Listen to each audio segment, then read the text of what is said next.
Welcome back. Practice quiz number 6. We're kind of moving right along. This is question number 4. Same kind of instructions as number 3. We're going to try to graph this curve and then we'll eliminate the parameter. This one is some trig stuff, sines and cosines, which means it won't quite be something where we're,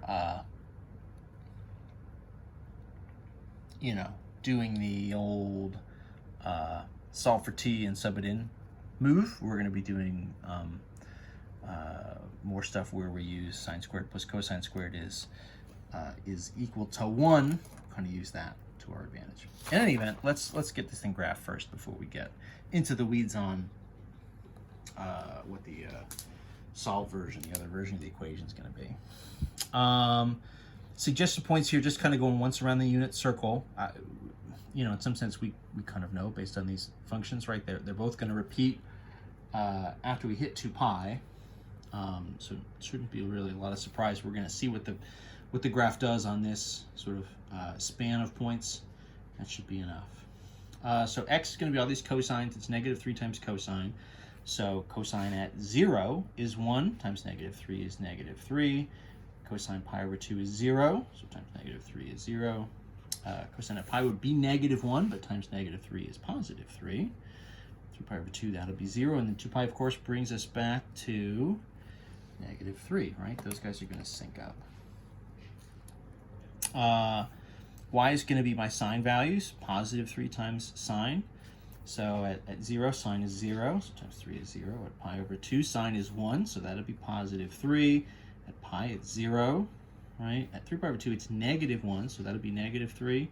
And then 2 pi brings us back to 0. So those are our points. Let's make a sketch.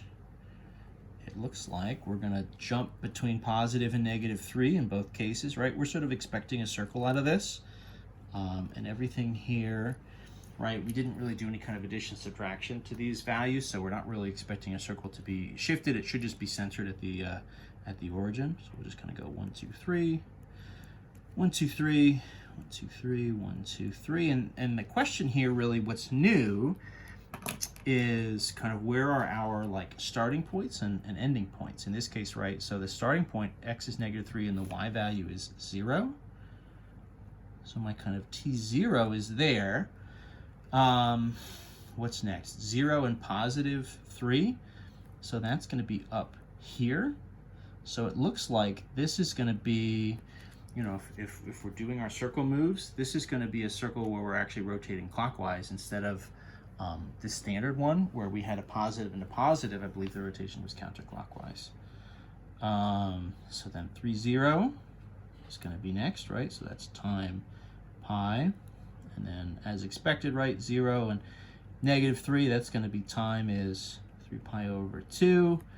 And then this guy, right, we're sort of back here where time equals 2 pi. So the rotation is going to be, oh my gosh, that looks bad. That looks so bad. Anyway, the rotation here, right? So we're starting at this point, sort of what would be the in some sense, what would be kind of a 180, right? We're starting here and then we're sort of rotating clockwise like this. Let's take this and rewrite it. Let's try to solve this for x and y. So we know, right, sine squared of t plus cosine squared of t is 1. And so the move here to kind of head towards that value is going to be to square both of these, right? So this is x squared would be 9 cosine squared of t. Y squared, right, would be 9 times sine squared of t. And so then the move is if we start to sort of sub those values in, well, I guess if we add those two together, I guess it's not technically a sub.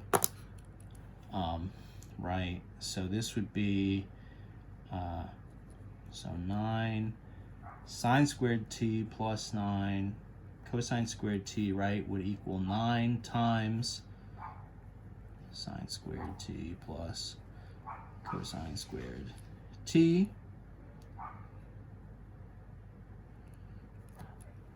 equals 1.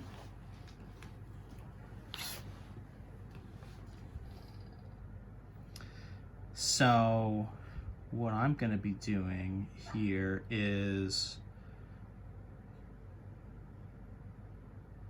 or no, my bad. What am I saying here? This is equal to 9 times 1. Sorry, I got myself turned around here for a second, right? So sine squared plus cosine squared is 1. This, on the other side, right, this was, I mean, this is my y squared, and this is my x squared. So y squared plus x squared equals 9 times 1. Kind of rewritten and cleaned up a little bit. We're really just getting our sort of standard circle with radius 3, which would be x squared plus y squared is 9, right? 9 is 3 squared. You know, the information we lose with this version of the equation is sort of the rotation information and the starting point.